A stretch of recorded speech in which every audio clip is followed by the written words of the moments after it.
La bienvenida y el saludo. ¿Cómo estamos, Luis? Buenas tardes, ¿todo bien? Buena, buena, Genaro. ¿Cómo estás? No te puedo decir todo bien, Genaro. Yo sé que vos sos, viste, yo sé cuál es tu inclinación, pero está mal la cosa, Genaro. No te puedo decir Sí. todo bien. Bueno, bueno. Y contame un poquito, ¿cómo viene la cosa para, para la perspectiva que tenemos? Mirá, hoy yo quería hablar, te había anticipado, sobre lo que llamo el saqueo financiero.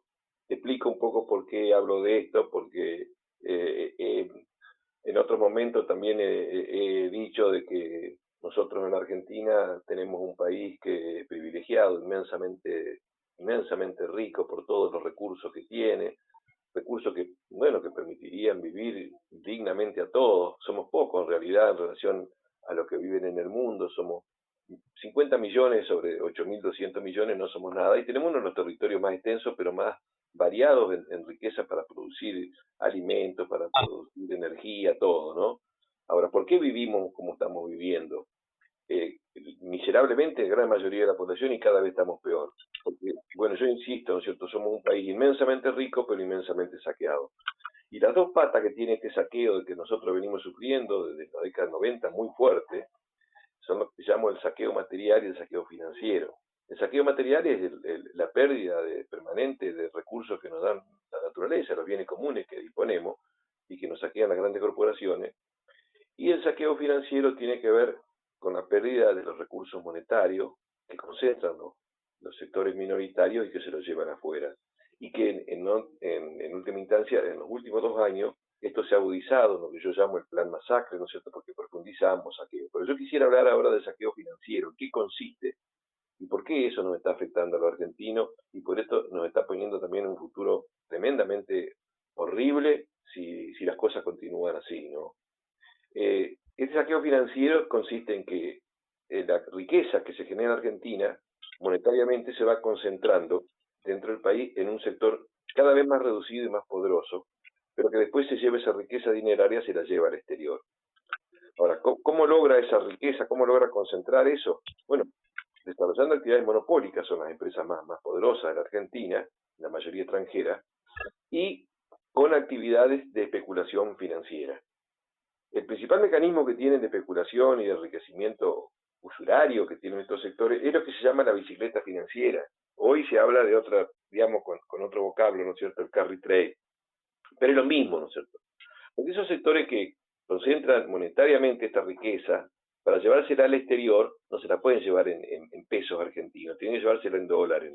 Y bueno, la principal vía es lo que se llama la fuga de capitales, que venimos sufriendo desde la última dictadura. Esta operación de fuga de capitales se permite legalmente desde el año 77, con la dictadura y la reforma financiera que hizo Martínez de Oz, que permitió el movimiento libre de capitales. ¿Por qué? Porque hasta ese momento el modelo que nosotros teníamos ponía tope a aquellos que obtenían elevadas ganancias. El sistema financiero estaba muy controlado por el Estado, por el Banco Central, y las tasas de interés tenían que ser coherentes con la ganancia empresaria. A partir de Martínez de O se dejó libre la tasa de interés, es decir, que los bancos podían cobrar lo que sea al margen de la ganancia que generan las empresas, pero además se podían llevársela al exterior. Entonces ya ahí empezó a haber un problema grave estructuralmente, porque no se reinvierte ni internamente ni en la actividad productiva, sino que se permite ese saqueo. Entonces el tema es que la bicicleta financiera, ¿cómo opera? Que se traen los dólares del exterior, se transforman en pesos y se invierten con altas tasas de interés. Esa alta tasa de interés la paga el Estado, pero el Estado a su vez mantiene el dólar artificialmente barato por un tiempo. De manera que los especuladores, después de ganar esa renta fabulosa que le garantiza el Estado, las vuelven a transformar en dólares baratos y se los llevan. Entonces, este es un mecanismo atroz, ¿no es cierto?, que bueno, ningún país podría soportarlo, tampoco en Argentina, ni no sucede en otros países del mundo. Ahora, ¿cómo hace el Estado para garantizarle esa ganancia en dólares fenomenales y para que después los especuladores puedan comprar los dólares baratos? Bueno, por un lado se comen el superávit comercial, es decir, la balanza comercial es lo que nosotros exportamos más de lo que importamos, eso nos deja un saldo, pero eso es insuficiente para este mecanismo. Entonces el Estado, como no alcanza los dólares para abastecer esa voracidad, se va endeudando con el exterior. Y son los mismos que nos prestan después. Esos usureros internacionales nos vuelven a prestar, pero para seguir con la bicicleta financiera para volver a robarnos. Entonces queda un Estado cada vez más endeudado, hasta que llega un momento que explota esto. Esto pasa periódicamente y vienen las crisis y la política de ajuste. Para dar una idea, 2 o 3 cifras, ¿no es cierto?, de esto. Nosotros teníamos en marzo del 76 el Estado Nacional una deuda pública de 8.000 millones de dólares. Hoy esa deuda está en más de 500.000 millones de dólares. O sea, imagínense cómo ha aumentado. Bueno, si nos endeudamos habrá sido para mejorar las condiciones de vida. No, porque ha todo empeorado. El tema es que, para poner otro ejemplo, el superávit comercial es lo único que tenemos para generar dólares genuinos, es exportar más de lo que importamos, ¿no es cierto? A lo largo de este siglo, desde el 2000 hasta el 2025, nosotros tuvimos superávit comercial por más de 301.000 millones de dólares. O sea que nosotros exportamos más de lo que importamos por 301.000 millones de dólares. Quiere decir que tendríamos que estar nadando en dólares. Y nosotros teníamos, a principios de este siglo, una deuda de 122.000 millones. Y esa deuda pasó a 500.000 millones. O sea que en lugar de achicarse la deuda y de sobrar los dólares, aumentó muchísimo y nos está faltando. Porque, bueno, es porque este mecanismo es el que permite que se gane con actividades que no generan riqueza. Pero ¿qué pasa? ¿Quiénes pagan esta fiesta de los usureros, de los especuladores, de los saqueadores?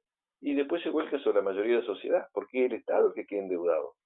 Los que menos tienen y menos ganan van a pagar esto por través de las políticas de ajuste. Y el Estado queda endeudado, entonces para ajustar, cuando llega la crisis, dice, bueno, menos salarios, menos jubilaciones, menos gastos sociales, más impuestos. ¿Y cuáles son las consecuencias? Que cae el consumo, caen las ventas, cierre de empresas, se pierden cientos de miles de puestos de trabajo y aumenta la pobreza y la miseria en la población. Esto viene sucediendo de la última dictadura con la famosa tablita de Martínez de O, que ellos que no vivieron en esa época, que no estudiaron, ¿no es cierto?, que permitía, ¿no es cierto?, que las empresas se endeudaran con el exterior o que trajeran dólares del exterior, ganaran mucho con el dólar barato, hasta que en un momento explotó, ¿no es cierto? Y cuando explotó, y aquellos que se endeudaron con el exterior tenían una deuda muy fuerte, el Estado les estatizó la deuda, es decir, se hizo cargo. Pero ¿cómo hace el Estado? Bueno, el Estado somos todos para pagarlo. Esto pasó también en el justicialismo menemista en la década de 90, ¿no es cierto? Con el 1 a 1 se mantuvo el dólar sin movimiento, mientras tanto los dólares que entraban y se convertían en pesos tenían altas tasas de ganancia por interés, o sea, sin arriesgar, especulando, y después se lo llevaban. Claro, cuando se lo llevaron llegó la explosión de 2001. Sí, esto no se puede sostener mucho tiempo y cada explosión significa nuevos ajustes. Y llegando más cerca al siglo XXI, nosotros también, como yo te decía, tuvimos un superávit comercial fenómeno. Hasta ahora, desde el 2000 hasta el 2025, más de 300.000 millones de dólares. Pero lo que pasa es que la deuda aumentó exponencialmente porque hubo fuga de capitales. Es decir, la fuga de capitales más o menos desde el 2002 al 2023 está sumando alrededor de 83.000 millones de dólares. Es decir, nosotros tuvimos superávit comercial. ¿Qué quiere decir? Que estamos en condiciones de generar nuestros propios recursos. Pero lo que sucede, es que después los dólares no alcanzan porque es para otro mecanismo. Ahí es donde yo quiero insistir en el tema del saqueo. Si nosotros seguimos con estas políticas, si nosotros permitimos que los dólares que vienen se vayan libremente, pero se multipliquen a su vez con la especulatividad financiera, que los pague el Estado paga estas tasas de interés, y el Estado garantiza después el dólar barato para que se lo lleven, y cuando no hay dólar el Estado se endeuda para que los especuladores se lo lleven. Entonces, esto es lo que yo digo que se ha venido aumentando, agudizando en los últimos 2 años, lo que yo llamo el permasacre, porque aumenta las dos patas del saqueo, tanto el saqueo material, que podemos hablarlo en otro programa, como el saqueo financiero. ¿Qué hizo Milei de que llegó? Hizo primero una brutal devaluación que generó inflación, ajustes, transferencia de riqueza hacia los sectores minoritarios, y después dejó el dólar planchado. Fíjate lo que inclusive sectores, inclusive economistas liberales como Kachanovsky, que dice, bueno, acá se mantiene quieto el tipo de cambio para que siga la bicicleta financiera. ¿Por qué? Dice, porque se sube la tasa de interés, está altísima la tasa de interés, entonces los inversores venden dólares, lo ponen a interés en pesos, con el dinero multiplicado vuelven a comprar dólares baratos y se los llevan. Y este tema es que se llega hasta un momento donde ya no hay más dólares y cuando el dólar escasea, después viene el aumento, la devaluación y siempre caes sobre los que menos tienen. Esto genera problemas también porque el aumento de la tasa de interés para que los especuladores ganen genera problemas tanto en las familias como en las empresas, porque se endeudan y la tasa de interés, como no pueden pagar, o aunque puedan pagar, se hace imposible la actividad productiva. Esto genera crisis en las empresas y crisis en las familias. Hoy hay moras muy elevadas y las tasas de interés que se cobran son altísimas. Para darte una idea mucho más actualizada, desde octubre, es decir, la época de las elecciones, cuando el dólar estaba muy alto porque no se sabía qué iba a pasar y después vino la ayuda, entre comillas, de Estados Unidos, que hizo bajar temporariamente y se mantiene el dólar barato.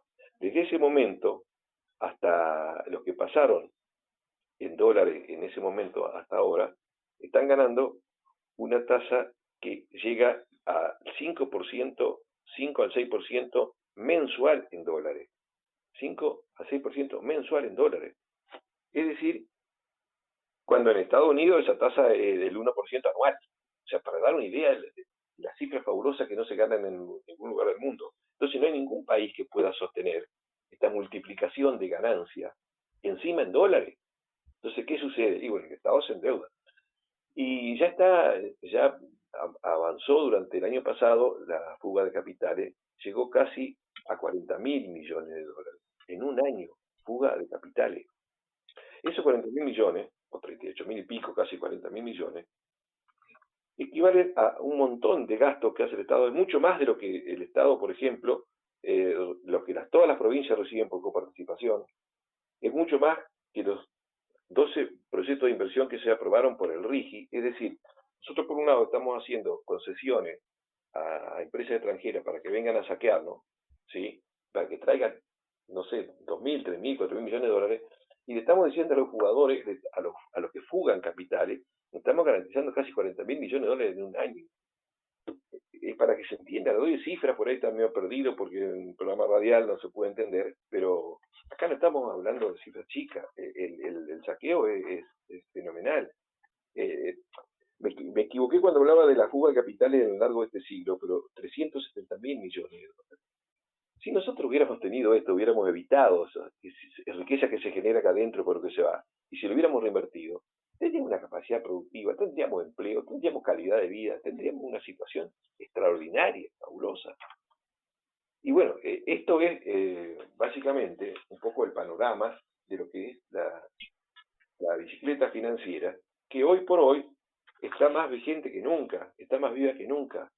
Lo dice tanto un economista, como yo te decía, Kachanowski, un economista liberal que critica esto, como el diario Clarín. El diario Clarín, que es un grupo, digamos, grupos económicos que no son críticos, digamos, del modelo ni del sistema, ¿no? Pero el diario Clarín, Sí. dice, pusieron peso en plazo fijo cuando llegó Milei y la pasaron a dólares, ahora lo están pasando a dólares, ganaron 88% en dólares en 2 años.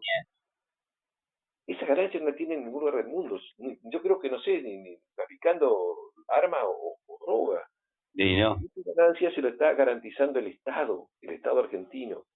¿Y de dónde saca el Estado argentino? Se endeuda, y el endeudamiento después tenemos que pagarlo todo con más sacrificio. Ellos mismos que lo hacen endeudar al Estado dicen, no, ahora el Estado tiene que ajustar, no puede tener tanta deuda. Ajá, y con otro ajuste, y bueno, ajuste sobre los jubilados, sobre la educación, sobre las universidades, sobre el sistema científico.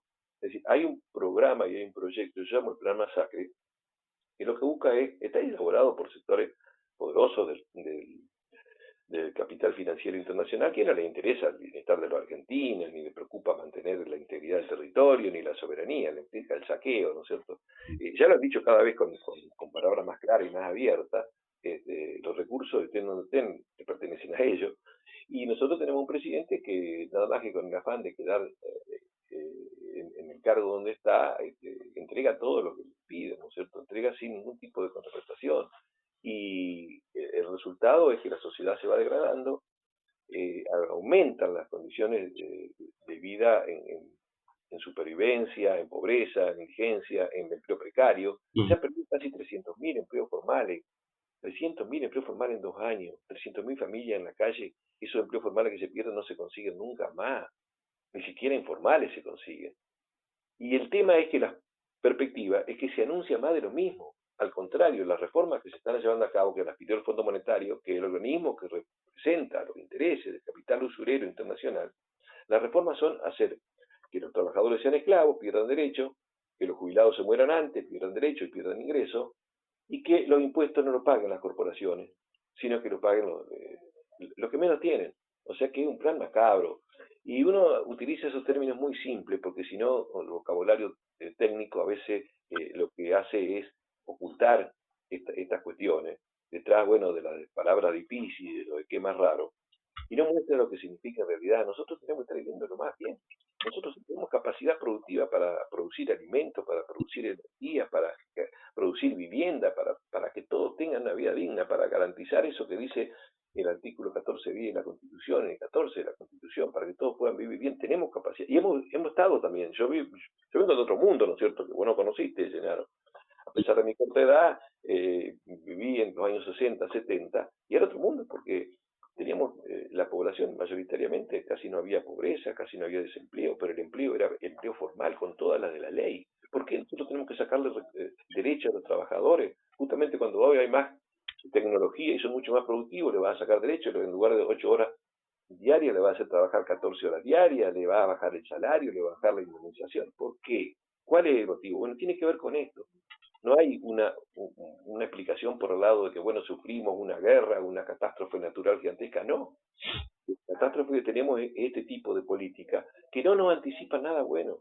Y esto un poco para que despertemos nosotros, para que manejemos información, para que nos informemos y para que investiguemos, para que no creamos en los relatos fantásticos que nos dicen que las cosas van a mejorar, porque este presidente ha dicho que van a mejorar.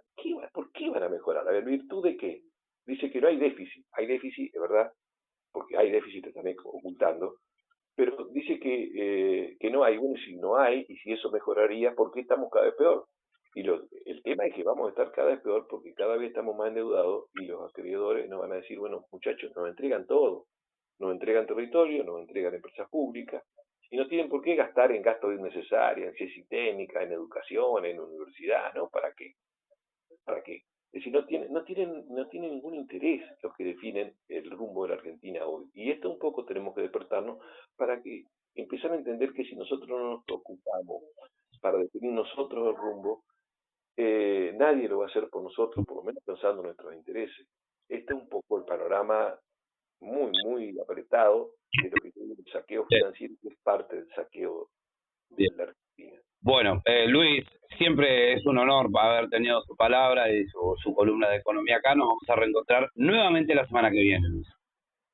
Como no, Genaro, muchas gracias. Por favor, siempre el gusto es nuestro. Luis Ferrier, nuestro profe de economía que estuvo con nosotros en La Tarde Tiene Vida, haciendo